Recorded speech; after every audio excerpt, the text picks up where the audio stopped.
The needle slipped through the leather with a sound like a whispered secret, and Wilhelmina Atwood had been keeping secrets from herself for 3 years now, the biggest one being that she had no idea how much longer she could hold everything together on her own. The morning of October the 4th, 1882, was the kind that fooled you.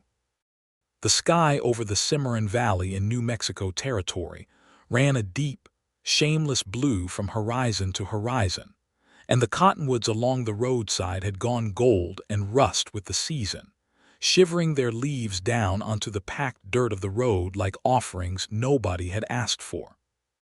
It was beautiful, the kind of beautiful that made your chest ache if you let it, so Wilhelmina had learned not to let it. She kept her eyes on the saddle laid across her knees and her hands steady, threading the waxed cord through the holes she'd punched herself with the all she kept in the small leather roll tucked in her saddlebag. The cinch ring had pulled loose from the skirt 2 miles back. She'd felt it go, that subtle shift of leather under her seat, and she'd pulled her mare Bessie off the road immediately and gotten to work.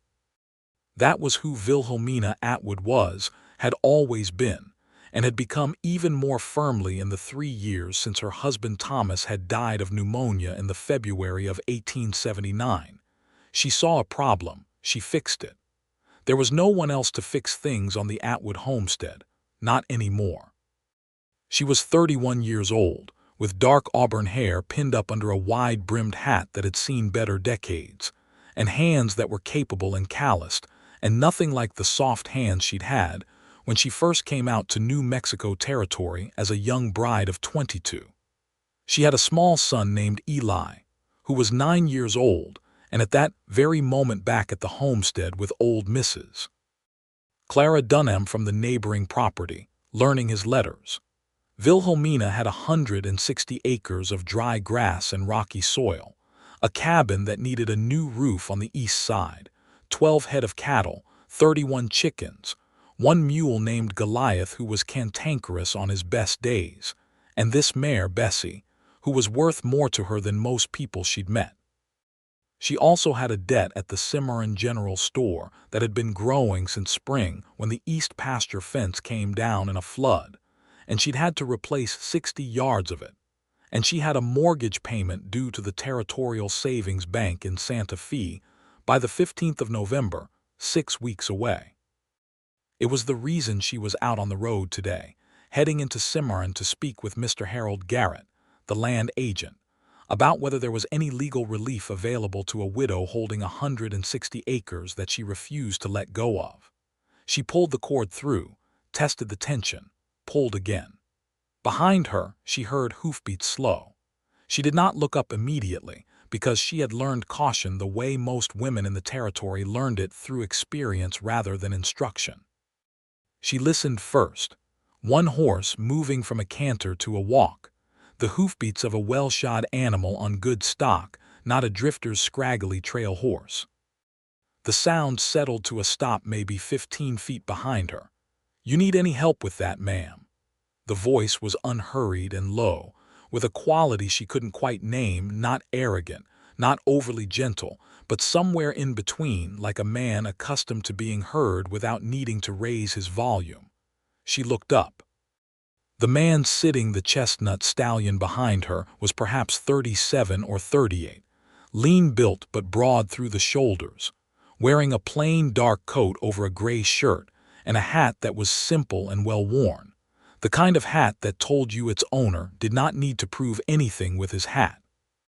He had dark eyes under straight brows, a jaw that had seen several days without a razor, and a way of sitting a horse that suggested the two of them had come to a long-standing agreement about the world. She knew who he was. Everybody in the Cimarron Valley knew Frank Hudson.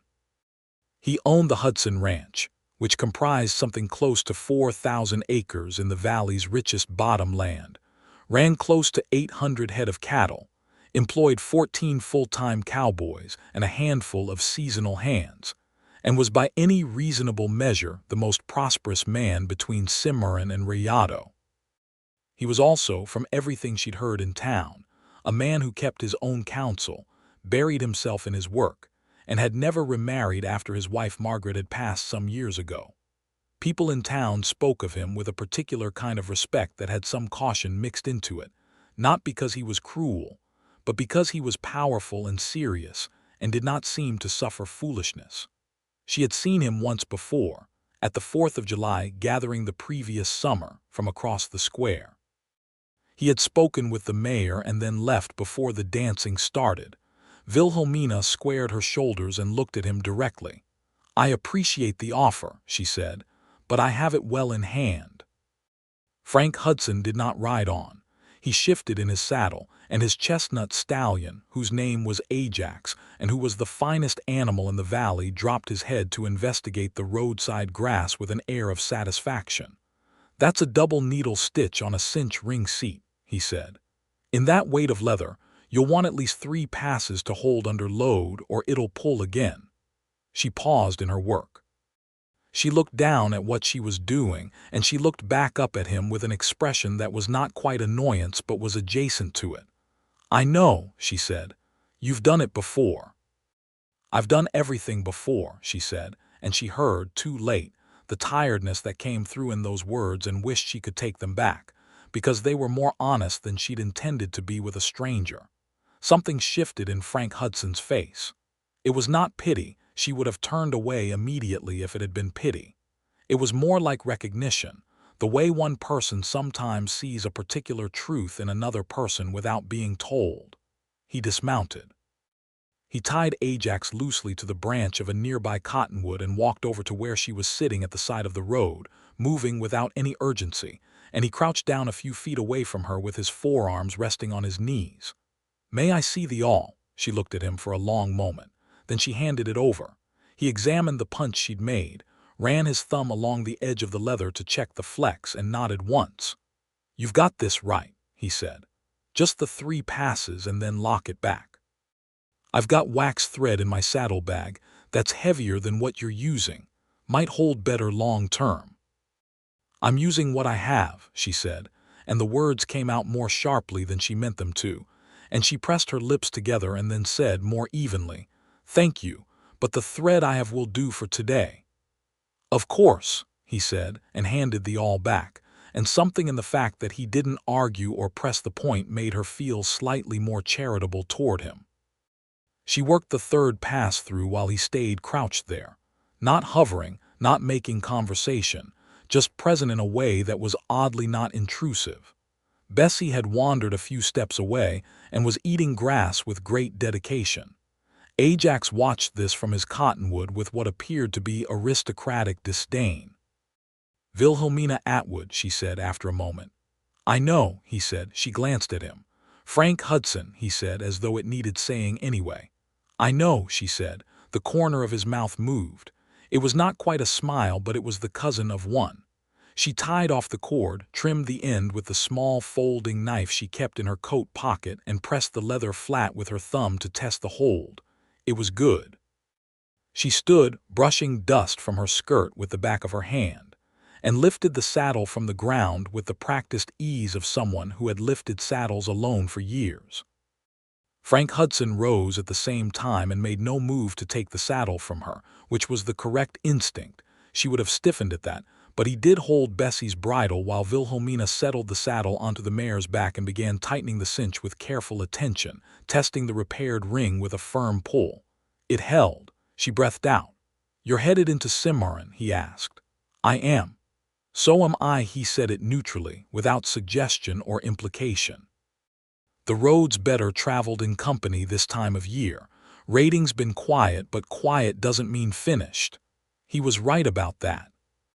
The last years had seen tensions in the territory settle somewhat, but there were still concerns enough on the roads to make sensible people cautious. She knew this. She debated with herself that morning about whether to ask a neighbor to ride along and had decided against it because she had not wanted to impose. She gathered her reins and put her foot in the stirrup and mounted with the efficiency of long habit. "I'm not riding slowly," she said. "Neither am I," said Frank Hudson, and he went to untie Ajax. They rode into Cimarron side by side, not touching, not quite, with about 3 feet of October air between them. The conversation was sparse at first. He asked if she'd had trouble on this road before. She said no, just today.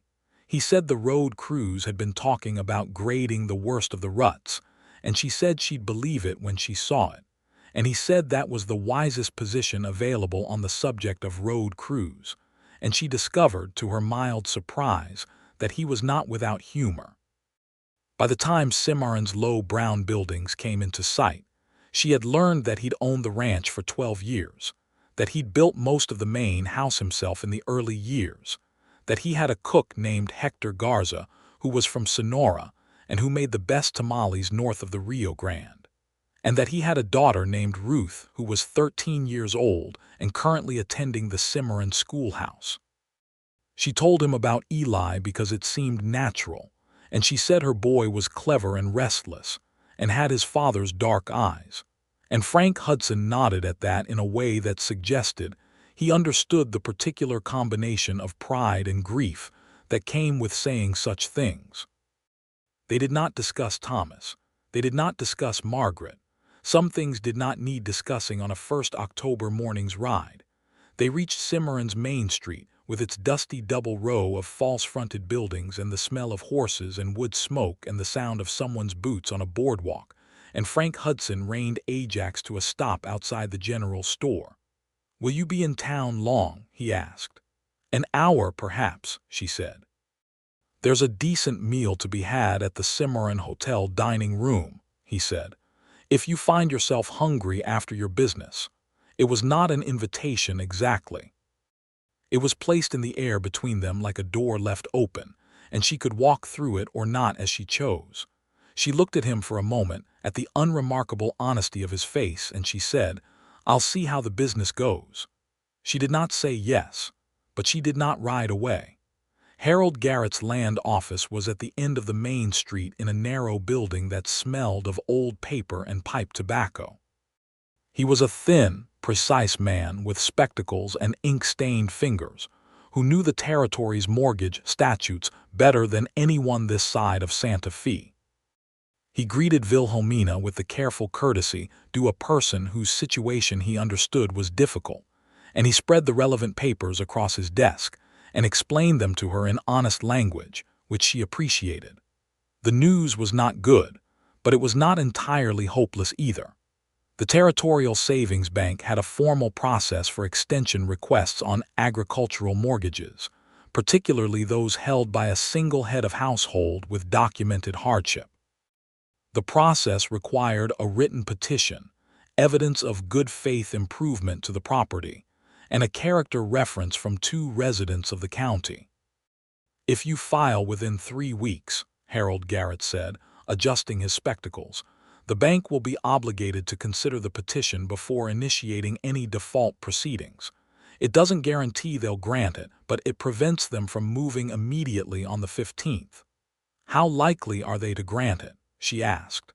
Garrett removed his spectacles and cleaned them with a cloth. "Honestly, Mrs. Atwood, it depends largely on who reviews the petition and what mood the bank is in with respect to territorial homesteads this autumn. They've been tightening up, but a petition with strong references and a clear payment plan has a reasonable chance." She walked out of his office into the October afternoon with a plan forming in her mind. She needed to sell 3 of the 12 cattle immediately, which would get her partway toward the payment, file the petition through Garrett's office, and find 2 people willing to put their names to her character. Mrs. Clara Dunham would do it without hesitation. The second name was less certain. She stood on the boardwalk considering this, and she looked down the street toward the hotel, and she made a decision that had less to do with hunger than she would have admitted. Frank Hudson was already there, sitting at a table by the front window with 2 cups of coffee on the table and a menu in front of him.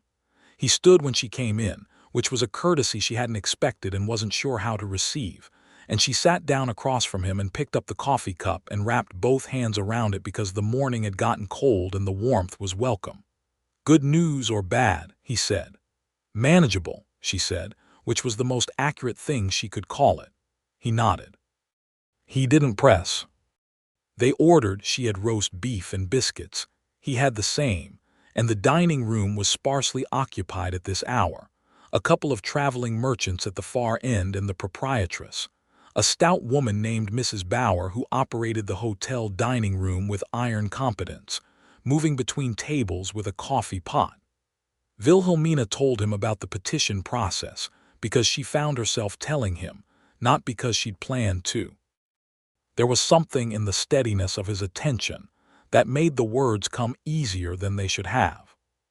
She told him about the fence and the flood, about the mortgage and the debt, about the east roof and the 12 cattle, and the fact that she'd been running the 160 acres alone since the spring of 1879, with a child and a mule for company and some good neighbors, and a lot of stubborn refusal to quit. He listened all the way through without offering solutions she hadn't asked for, which was rarer than it should have been in a man of his position. "Your cattle," he said, when she'd finished. "What are they?" "Mixed stock, mostly longhorn crosses, decent animals. If you're looking to sell 3 head quickly and fairly, Pete Alvarez at the stock barn gives honest price and doesn't drag his feet. He supplied animals to the Army contract 2 years running, he can move them." She noted this. "Thank you. I could also write a character reference," he said. She looked up. He said it plainly, without any attached condition or calculation that she could detect. "I've heard your name in town for 3 years in the context of a woman who works her land and keeps her word. That's worth something on paper, if it would help." She was quiet for a moment, not because she was reluctant, but because she was trying to read what was underneath the offer. She was a woman alone in a territory that was not always kind to women alone, and she had learned to read men's offers the way she read whether looking for what was behind it. What she found in Frank Hudson's face was nothing she could name as trouble.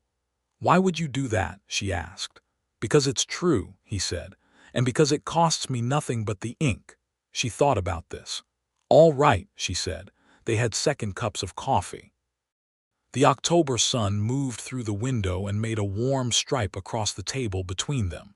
Mrs. Bauer brought apple cake that neither of them had ordered, set it down and said nothing, and went away. They ate the apple cake.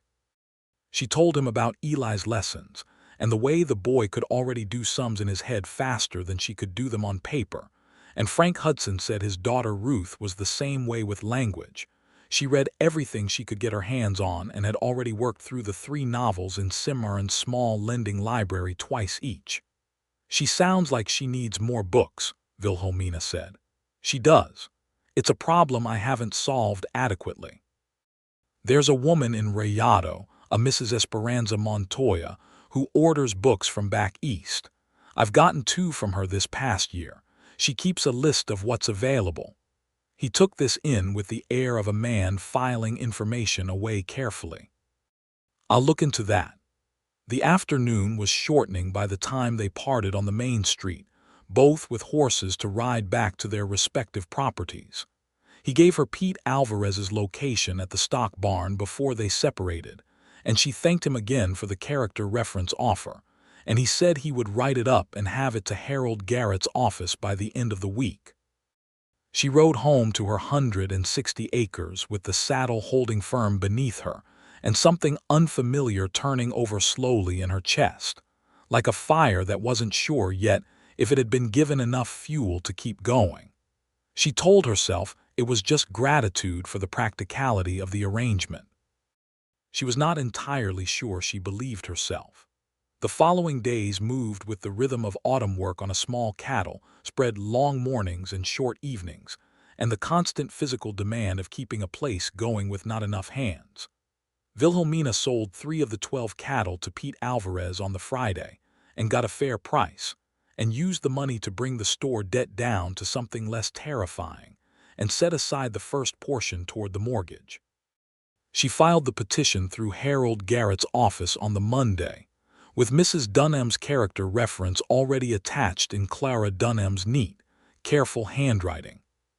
Frank Hudson's reference arrived at Garrett's office on the Wednesday, and when Garrett showed her a copy of it, she read it standing at his desk and felt the words do something strange to her breathing.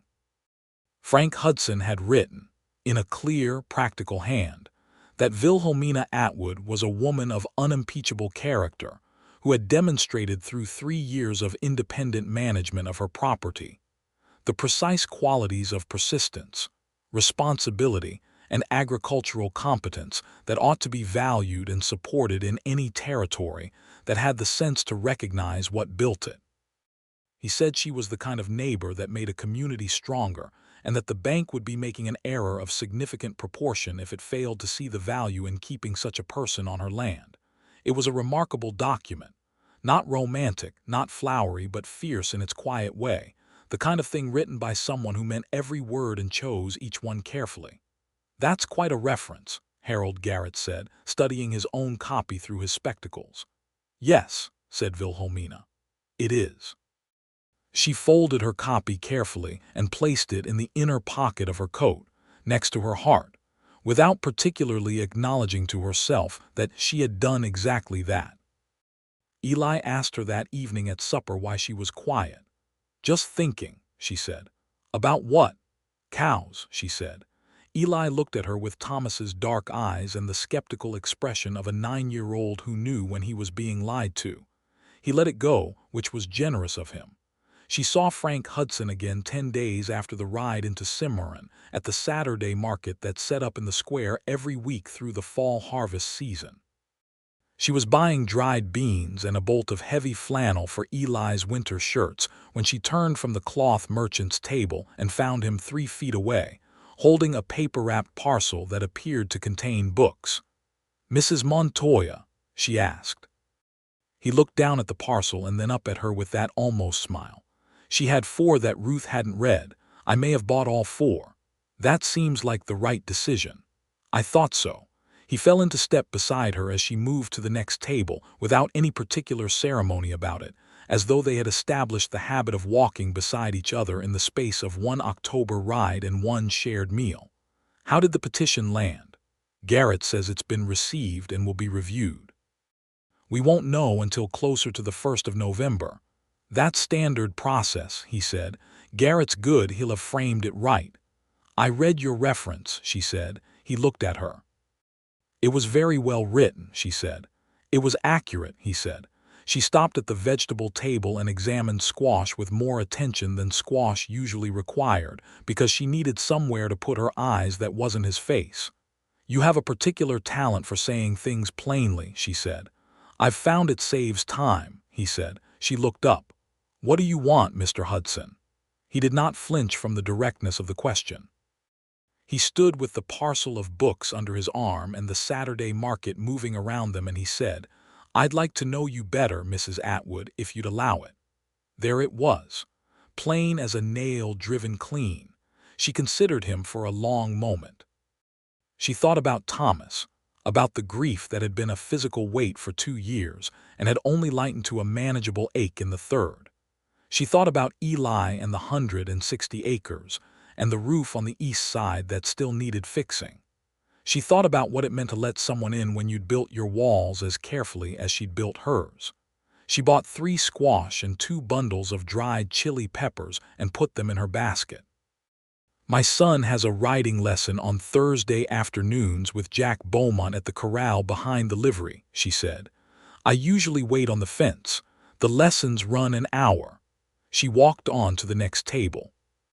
Behind her, she heard nothing for a moment, and then she heard the quiet sound of boots on packed earth following at a respectful distance, and she allowed herself, for the first time in a long time, the small luxury of a private smile.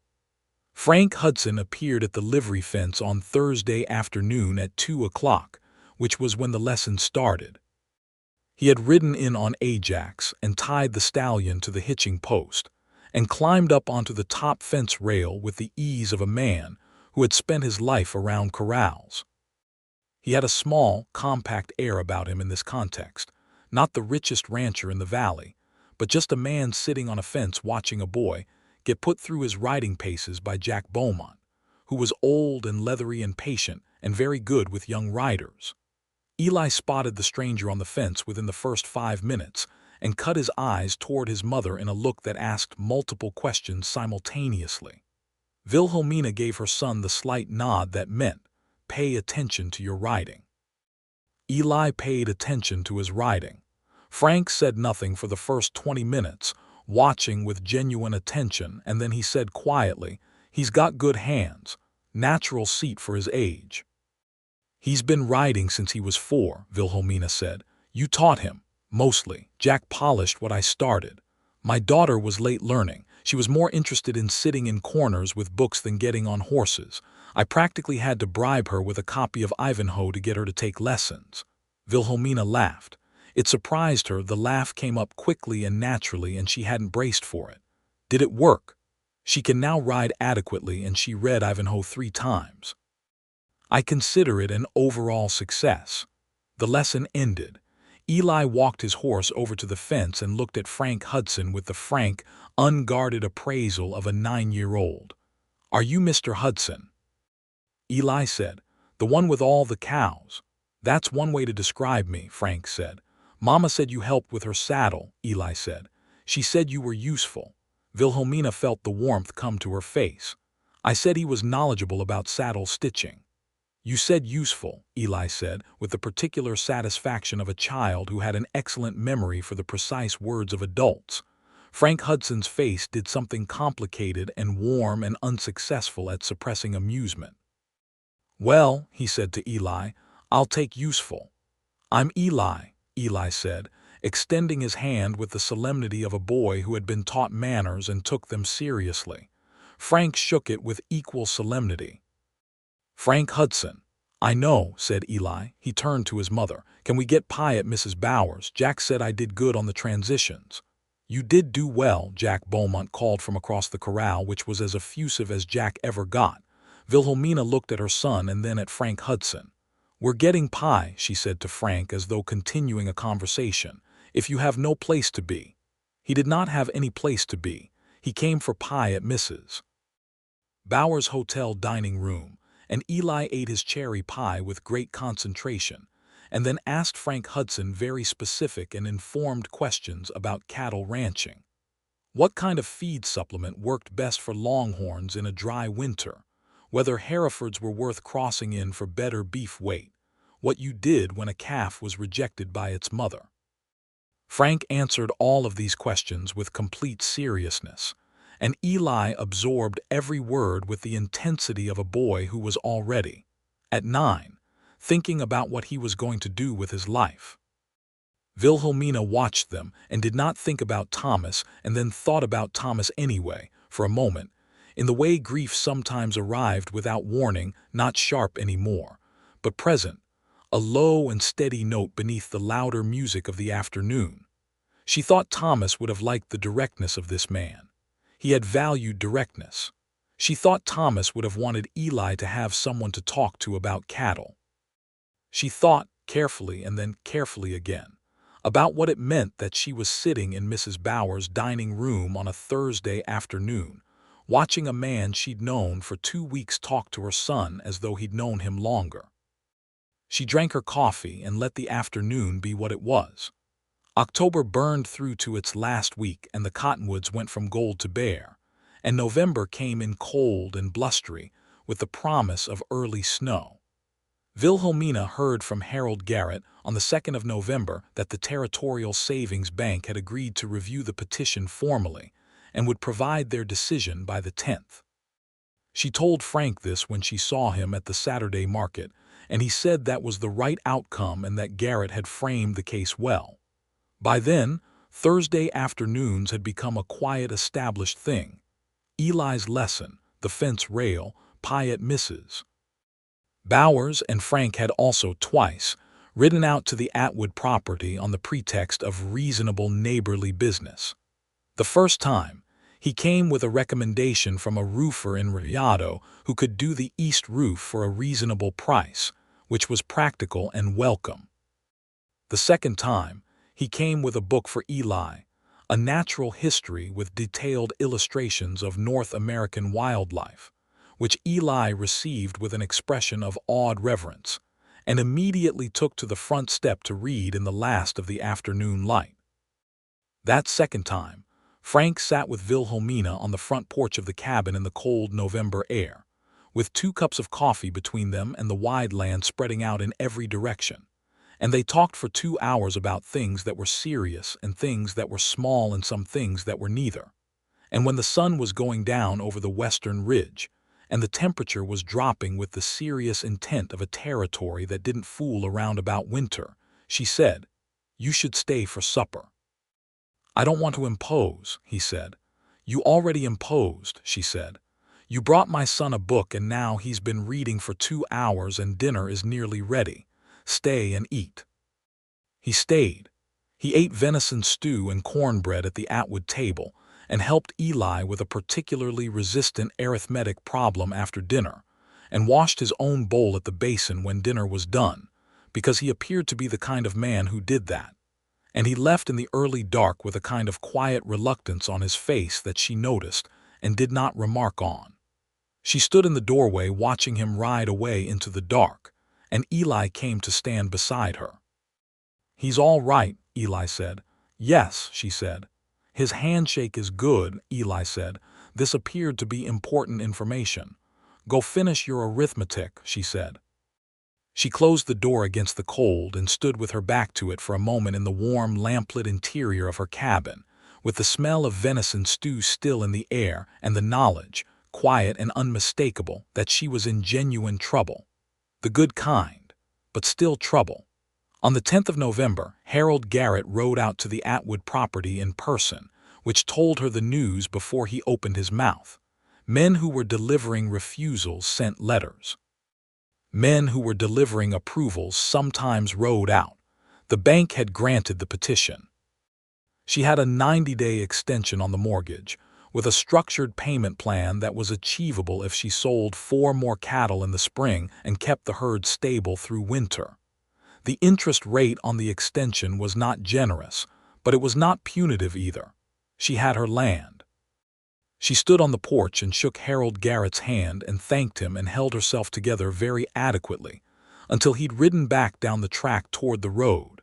And then she sat down on the porch steps with her elbows on her knees and her face in her hands and breathed in and out for a while, because the relief was so large it needed room. She told Eli at lunch. He absorbed this information and said, "Good, I'm going to have cattle here when I grow up." "Yes," she said. "You are." She rode to Frank Hudson's ranch that afternoon because she wanted to tell him in person. The Hudson Ranch was something to behold, even for someone who had lived within 20 miles of it for 9 years. It ran along the richest stretch of the valley floor, where the Rio Cimarron watered the land generously, and the main house was a 2-story adobe and timber structure, solid and handsome without being ostentatious, surrounded by working buildings, barn, bunkhouse, smithy, equipment shed, that were all in good repair. There were horses in the corral that were visibly excellent, and the fences were clean and straight. It was the look of a place run by someone who paid attention. A man came out to meet her when she rode in one of the hands, a young fellow named Tom Rays who was polite, and told her Mr. Hudson was in the barn and would she like him to fetch him. Frank came out of the barn in his shirt sleeves, having been doing something with a bridle from the look of it, and he saw her face when he came around the corner and he said, "Good news." "They approved it," she said. He stopped in front of her horse. He looked up at her with the November sun on his face and something in his expression that was simple and genuine and warm, and he said, "Good, that's right and proper." She dismounted and tied Bessie to the rail, and he said, "Come in for coffee," and she said, "I can't stay long, Eli is at Mrs. Dunham's," and he said, 10 minutes then," and she went in. The kitchen of the Hudson Ranch house was large and smelled of coffee and wood smoke, and from somewhere chili peppers drying. Hector Garza looked up from the stove with the expression of a man who had seen a great deal and registered this particular event with quiet and unsurprised approval. Frank poured coffee. They sat at the big kitchen table. He raised his cup. "To 160 good acres," he said. She raised hers. "To 160 stubborn ones." They drank. He looked at her across the table with the kind of look that said several things at once, and she looked back, and the kitchen was warm around them and the territory stretched cold and wide outside the window, and Wilhelmina Atwood, who had kept herself sealed up tight for 3 years, felt the seal beginning to give. "Frank," she said, because she had stopped calling him Mr. Hudson somewhere around the third Thursday fence rail. "Yes," he said. She set her cup down and put her hands flat on the table and looked at them. Her capable, calloused hands, hands that had patched saddles and stretched fences and braided her son's hair and held her husband's fever-hot hand in the last February night and planted kitchen gardens and hauled water and done every single thing that needed doing.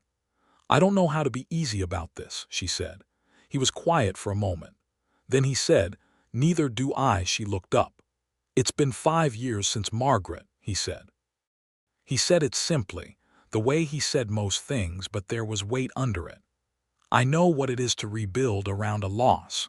I know what it is to keep going when the going is just what you do, not because it's particularly hopeful."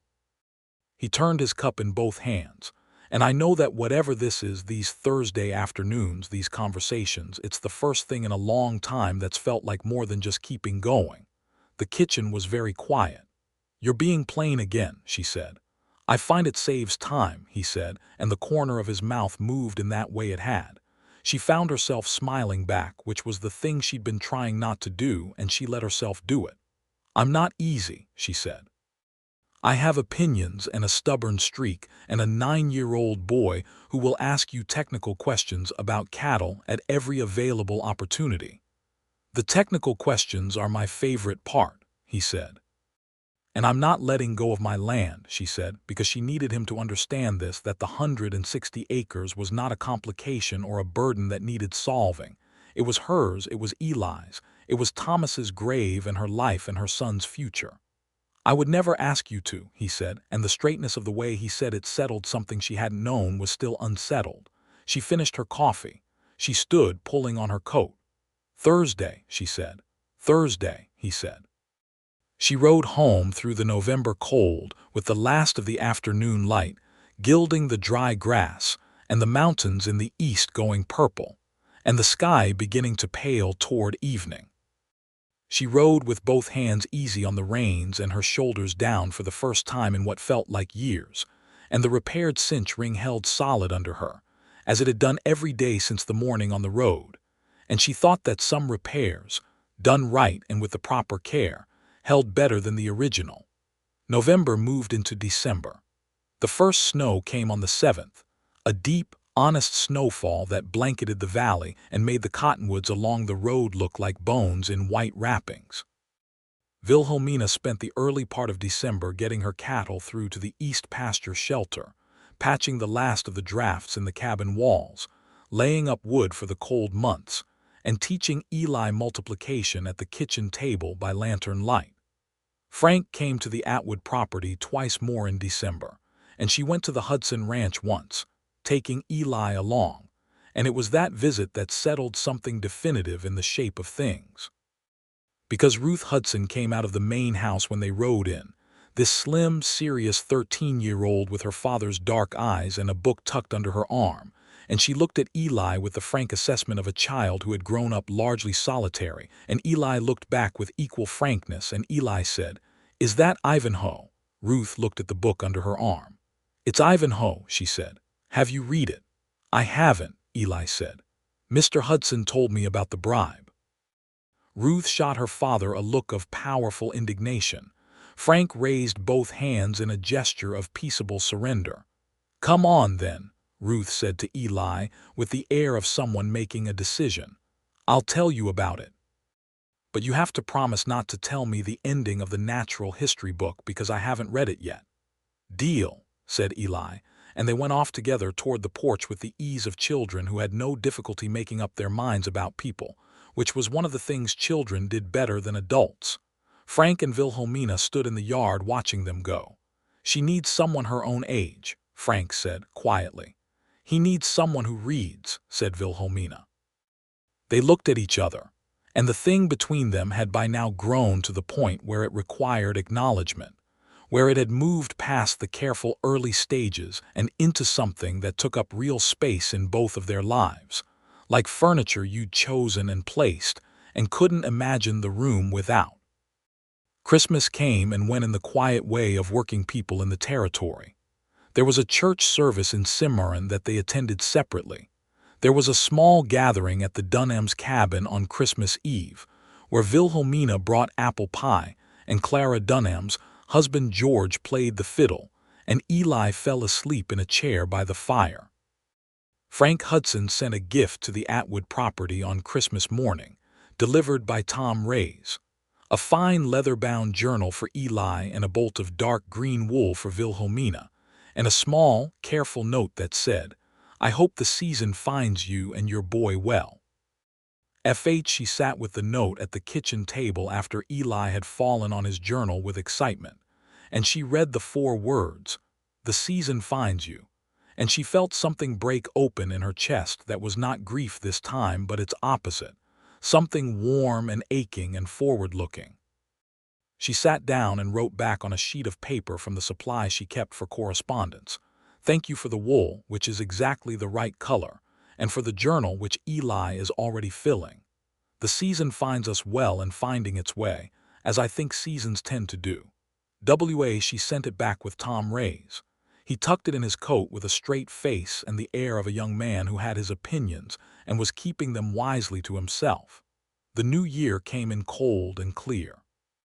January of 1883 was hard work and cold hands and frozen water troughs, and the particular kind of isolation that settled over small homesteads in the deep of winter.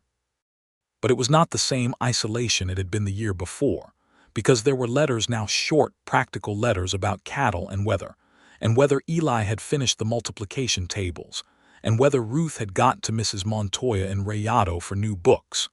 There were letters, and the occasional Thursday in Cimarron when conditions permitted riding, and there was the specific warmth of knowing someone was on the other side of the valley thinking of you. In the middle of January, there was a harder day. Wilhelmina lost 2 calves to the cold snap that came down from the north without much warning and drove the temperature to something brutal. She found them in the morning, and she dealt with it the way she dealt with hard things, practically and without self-pity in public. But that evening she wrote a letter that was less practical than usual. She wrote, "Today was the kind of day that makes you wonder how much persistence is stubbornness and how much is strength. I lost 2 calves this morning and spent the afternoon checking the rest and finding the fence along the north pasture split again from frost and fixing it alone in the dark, because there was no one else to fix it. I don't write this for pity because I do not want any. I write it because I am tired tonight and it helps to tell someone, and you have become, without my fully planning for it, someone I tell things to." She sealed it and sent it in the morning. His reply came 2 days later, the fastest he could have answered, and she knew he'd ridden to town himself to post it given the speed. He wrote, "I am sorry about the calves. Losing animals to cold is one of the particular griefs of this life, smaller than others but real. You ask how much persistence is stubbornness and how much is strength. I think in your case it is both, and I think they are not enemies. The fact that you fixed the fence alone in the dark is the strength. The fact that you kept going back out to check the rest of the herd is the stubbornness. I am glad you wrote to me. Write to me whenever the day is hard." She folded this letter and put it with the first one in the inner pocket, the one next to her heart. February moved slowly, as February always did, but it moved. On the 14th of February, which was Valentine's Day, and which she had not thought about until she woke that morning, Frank Hudson appeared at her door in the early afternoon with Ajax and Ruth, and a basket that turned out to contain a jar of Hector Garza's preserved green chili, a package of proper coffee from the good merchant in Santa Fe, and a small piece of carved wood, a horse, very finely done, no bigger than her palm. "Ruth carved it," Frank said, when she picked up the horse and turned it over in her hands. "She's been learning from one of the hands who has the skill." Ruth, standing at her father's side and looking at the sky with the expression of someone who had been dragged along on this errand against their better judgment, said, "It's not that good yet. I'm still learning the main." "It's beautiful," Wilhelmina said, and she meant it completely. Eli appeared in the doorway behind her, looked at Ruth, and said, "Did you start Ivanhoe again?" "For the fourth time," Ruth said with the air of someone admitting a mild vice. "Come in," said Eli. Ruth went in. Eli went in. Frank and Wilhelmina stood on the porch in the February cold, and Wilhelmina had the carved horse in her hand and the coffee and the chili at her feet, and she looked at him with the full weight of what she felt, and she said, "This is a great deal of thoughtfulness for a Tuesday." "It's Valentine's Day," he said. "I noticed. I've been wanting to say something more direct than letters," he said, "for a while now." "You've been fairly direct in the letters," she said. "I want to be direct in person," he said. She waited. He looked at her in the February light, this man who had built a 4,000-acre ranch with his hands and his determination, and who rode the best horse in the valley, and who read to his daughter and shook 9-year-old boys' hands like equals and wrote letters that said, "Write to me whenever the day is hard." "I love you, Wilhelmina," he said. "I have been moving towards saying that for 4 months, and I am saying it now. I love you, and I would like, if you are willing, to talk about a future. Not in any way that takes anything from you or changes what is yours. Your land, your decisions, your life as you've built it. I'm not asking you to fit yourself into my shape. I am saying I would like to find a shape that holds us both." The cottonwood by the corner of the porch dropped a piece of snow from its bare branch into the silence. She looked at the carved horse in her palm. She thought about the morning on the road, the needle and the leather and the man who crouched down and didn't take the work from her hands. She thought about every letter and every Thursday and every shared cup of coffee and the arithmetic help and the natural history book and the way he'd said your land is yours and the way he'd meant it. "I love you too," she said. "I have been aware of that since at least November and have been arguing with myself about it since then." "Who was winning?" he asked. "It was close," she said. "But here we are." He reached out and took her free hand in both of his, carefully, the way you hold something you intend to keep, and she let him, and they stood on the porch of her cabin in the February cold with the sound of their children arguing companionably inside about the relative merits of various Scott novels, and the sky above the Cimarron Valley was the color of pewter and completely lovely. The shape of what came next emerged through the spring of 1883, with the particular pace of two people who were not young romantics, but experienced adults who had built their lives carefully, and were not about to stop being careful. They talked about everything, the practical and the complicated and the deeply personal, in letters and in person on Thursdays and at Sunday suppers that became a regular occurrence, alternating between the two properties. The central question of the land was the first one they resolved, and it was resolved cleanly. The Atwood 160 acres would remain in Wilhelmina's name, registered as her property always. When they discussed what a future together looked like, this was not a negotiation. Frank said it was her land and Eli's inheritance, and that was that, and the absoluteness of it made her love him more thoroughly. The question of where to live took more discussion.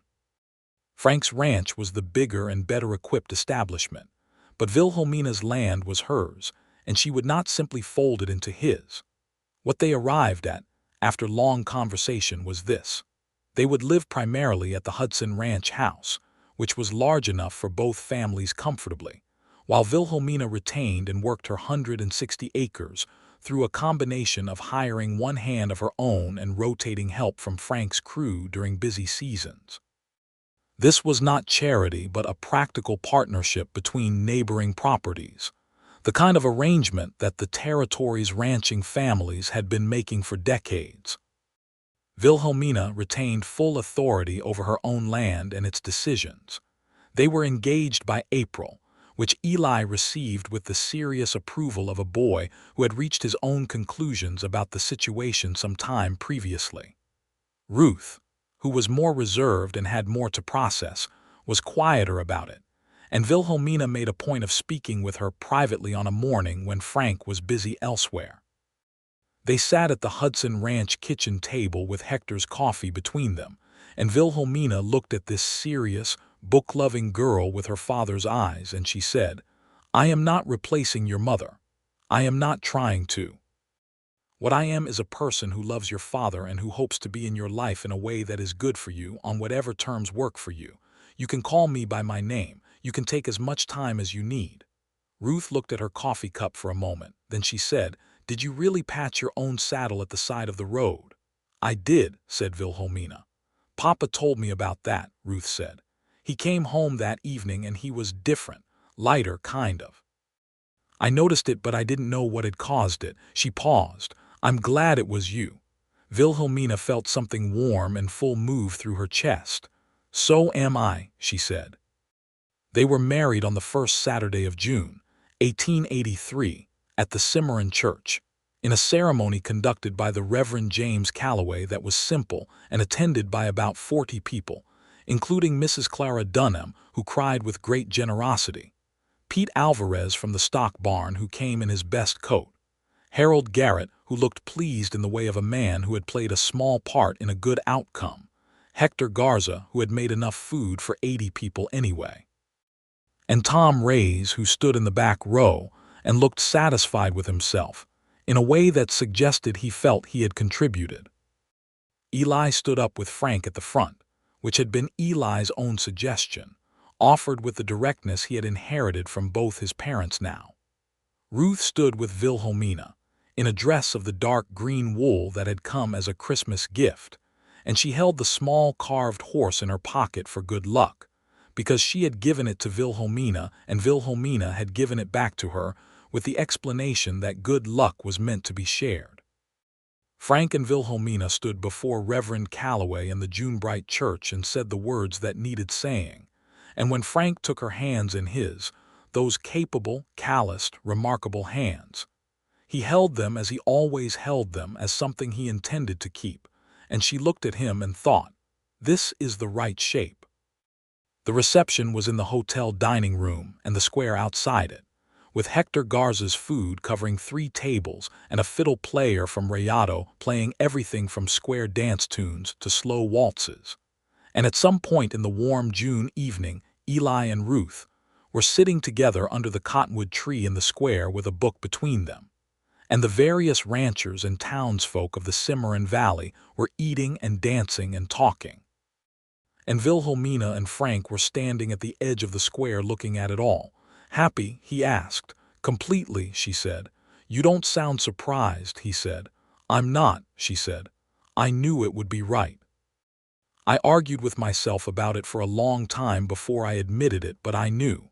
He put his arm around her shoulders and she leaned into his side, and the fiddle was playing something slow and sweet, and the June night was warm and the mountains were dark against the sky.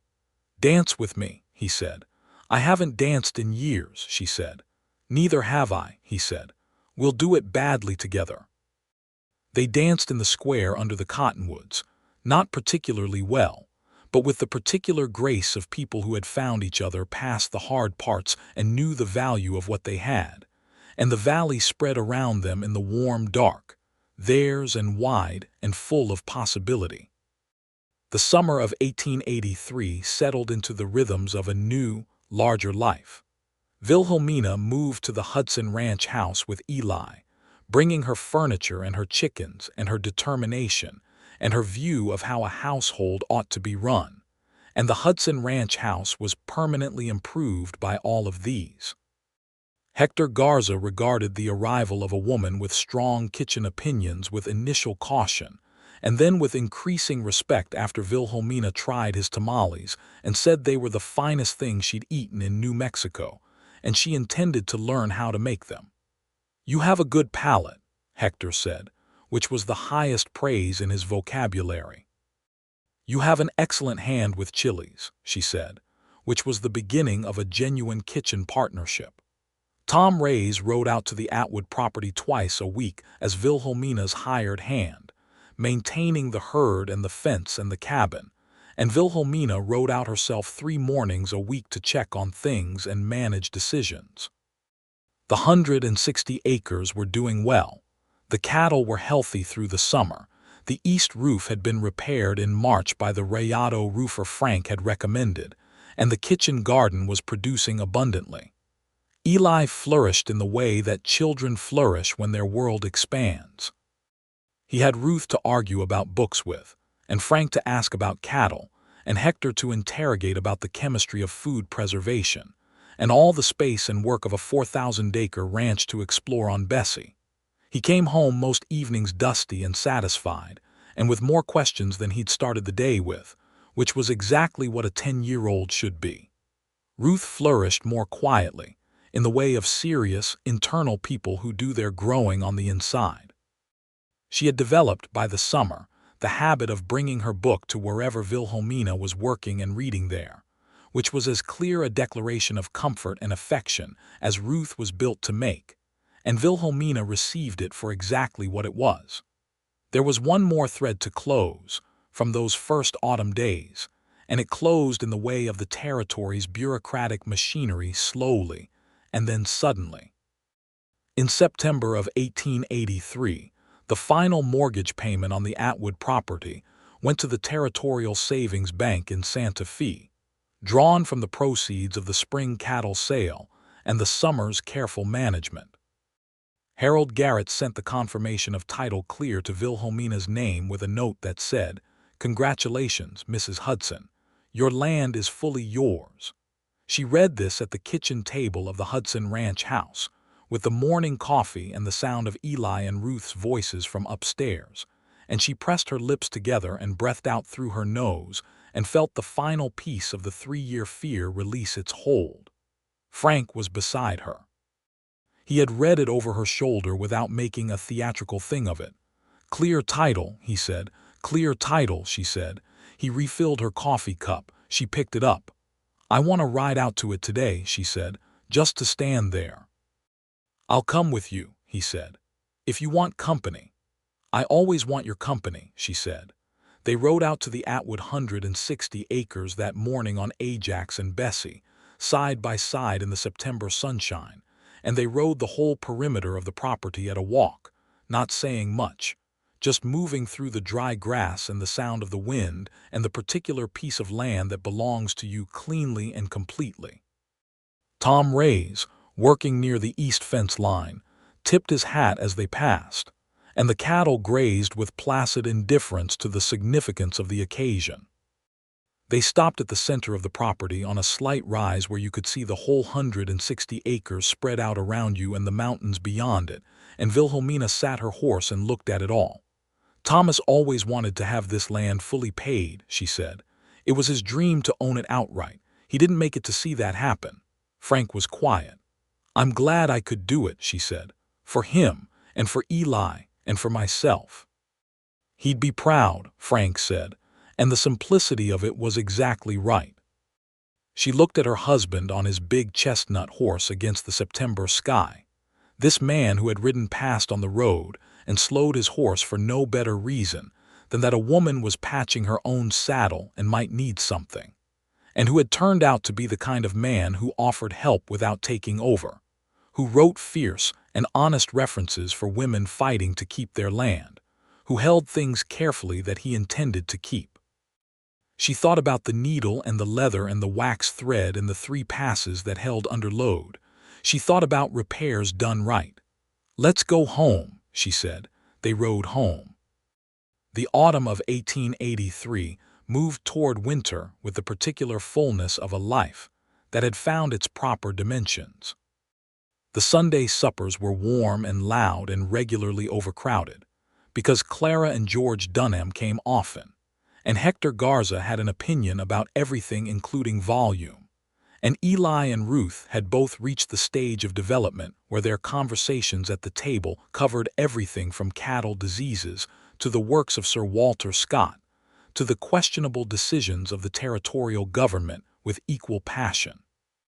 In November, Wilhelmina discovered she was expecting, which she told Frank on a cold morning in the kitchen when Eli and Ruth were both at the Cimarron schoolhouse and the house was quiet. He had been at the kitchen table with the ranch ledger. He looked up and she told him plainly and watched his face move through surprise and then something that was vast and uncomplicated and unmistakably joy. And he stood and came around the table to her and held her face in both hands and looked at her with more feeling than he generally showed outwardly and said, "Are you well? How are you feeling?" Tired, she said. Mostly glad. He put his arms around her and she leaned against his chest and listened to his heart, which was steady and sure, the way everything about him was. A baby, he said into her hair. Next summer, she said. He was quiet for a moment and then he said, Eli is going to have opinions about this. Eli has opinions about everything, she said. It's one of his finest qualities. Eli, informed at supper that evening, had opinions that were comprehensive and specific, and included an immediate declaration that he would teach the new baby to ride as soon as it was physically feasible, and that it should be named after the most interesting person in history, and that he reserved the right to make further suggestions as the situation developed. Ruth received the news with a quiet smile and the look of someone who was already making peace with a new arrangement and finding the prospect agreeable. The winter of 1883 going into 1884 was cold and long, but it was warm inside the Hudson Ranch house. Letters to friends and family back east mentioned the snow and the wind, and said nothing that captured adequately what it felt like to sit beside a fire in the evenings with your husband and your children, and the smell of Hector Garza's cooking coming from the kitchen, and the knowledge that the land outside was yours, and the life inside was good, and you had built it with your own 2 hands, and the hands of people who loved you. Out of the hard material of loss and persistence, and 3 years of patching your own saddle alone at the side of every road. The spring came the way springs come in the Cimarron Valley, not gently but decisively, the snow giving way to mud, and then to the first brave green of new grass, the river running high and cold from the mountain snowmelt, the cattle moving out to the pastures with the purposeful stupidity of cattle who have spent a winter inside. Eli, now 10, and possessed of an enthusiasm for spring that bordered on the religious, was out every morning helping with the cattle rotation on both properties, a fact that Tom Rays accommodated with patient good humor. On the Atwood 160, the spring grass was coming in well, and the herd had come through winter intact, and the cabin's repaired roof held against the spring rains that came down hard in April. Wilhelmina rode out 3 times a week still, even through the pregnancy, because the land required attention and she was its keeper. Frank rode with her on the days she'd allow it, which was most of them, and they developed the habit of talking through the management decisions on these morning rides in a way that was genuinely collaborative. She had 9 years of knowledge about her specific acres, and he had 12 years of broader ranching experience, and they had found, early in their partnership, that thinking together produced better outcomes than either of them arrived at separately. It was one of the things she loved most about their marriage, this quality of being taken seriously. On a morning in early May, riding the south fence of the Atwood property and discussing whether to introduce 3 more head before the summer, Wilhelmina said, "Can I tell you something?" "Always," he said. "I was so afraid in those first months after Thomas died that the worst thing that could happen was that I would fail," she said. "That I'd lose the land or the cattle or the house, that I wouldn't be enough to hold it all together. And I put everything into making sure that didn't happen, and I held it all together, and I was proud of that." She paused. "But somewhere in all that holding on, I forgot that there were things worth reaching for, not just things worth keeping." He rode beside her in the morning quiet. "And then a man slowed his horse," she said, "and asked if I needed help, and I told him I had it well in hand because I always have everything well in hand." "You did have it well in hand," he said. "I did," she said, "but I let you stay anyway." "I noticed that," he said. "I'm glad I did," she said. "I'm glad I let myself reach for something." He reached across the space between their horses and took her hand briefly, the way you reach for something you're used to having there. "So am I," he said. The baby arrived in July of 1884, on a Wednesday afternoon when the valley was at the full height of its summer green, and the sky was the deep, unembarrassed blue of the kind of day that made your chest ache if you let it. This time, Wilhelmina let it ache. The baby was a boy, as healthy and loud as any new creature making its arrival in the territory that summer. And when they put him in Frank's arms in the afternoon light of the bedroom upstairs, Frank Hudson, who was a man who kept his own counsel and did not show more than he meant to, sat down heavily in the chair beside the bed and looked at his son with an expression that showed everything. Eli came in and stood by the bed and looked at the baby with the evaluating eye of someone who had waited for this for 8 months and was now taking stock of the actual article. "He's smaller than I thought he'd be," Eli said. "They start small," Wilhelmina said. "They grow." "What's his name?" Eli said. She looked at Frank, he looked at her. This was a discussion they'd had and arrived at together. "Thomas," she said. "Thomas Frank Hudson." Eli received this information gravely, and then nodded once in the manner of someone granting an approval that had not technically been requested, but that he felt should be on record. Ruth appeared in the doorway, having been downstairs with Hector during the final hours, and she looked at the baby in her father's arms from across the room with the expression of someone whose heart was doing something unexpected and large. Then she walked over and sat on the edge of the bed and looked at him up close. "He has your nose," she told Wilhelmina. "Poor thing," said Wilhelmina. "It's a good nose," Ruth said, with the loyal conviction of a girl who had decided some time ago exactly where her loyalties lay. Hector Garza made a feast that evening that bore no relationship to any ordinary Wednesday dinner. There was roast lamb and tamales and rice and beans, and dried chili sauces and 2 kinds of bread, and a cake that had been, apparently, quietly in preparation for 2 days in advance by a man who had strong feelings about the proper marking of significant occasions. Tom Rays and 2 of the other hands sat at the long kitchen table with the family, as they often did for big dinners, and there were toasts made with the good whiskey Frank kept in the cabinet. And Eli fell asleep at the table at 9 o'clock with his head on his arms, and had to be carried up to bed by Frank, who did this with the ease and naturalness of a man who had been doing it long enough that the action had become habit rather than gesture. Wilhelmina, lying in the upstairs room with young Thomas sleeping in the cradle beside her, listened to the sounds of the household settling around her, Frank's footstep on the stairs, Ruth's quiet voice from her room, Hector's movements in the kitchen below, the large peaceful sound of a full house at rest, and she thought about the October morning on the road, the needle and the leather, the man on the chestnut horse who had slowed and stopped. She thought about all the ways the world could turn. Young Thomas made a small sound in his cradle and settled deeper into sleep. She thought about her 160 acres, clear-titled and green in the summer, and about the 700 head that ran the Hudson Valley bottomland, and about Eli who would manage all of it someday with those quick dark eyes and that capacious mind, and about Ruth who would go wherever her books took her and come back with more questions than answers, and that would be exactly right. She thought about Frank, who would come upstairs in a minute and sit in the chair by the cradle and look at her with those dark, steady eyes, and who would take her hand in his the way he always did, carefully, as something intended to be kept. She had been keeping secrets from herself for a long time.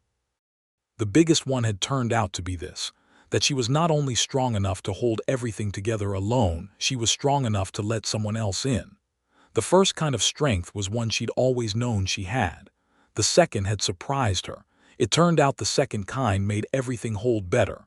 3 passes through, properly placed, with attention and care.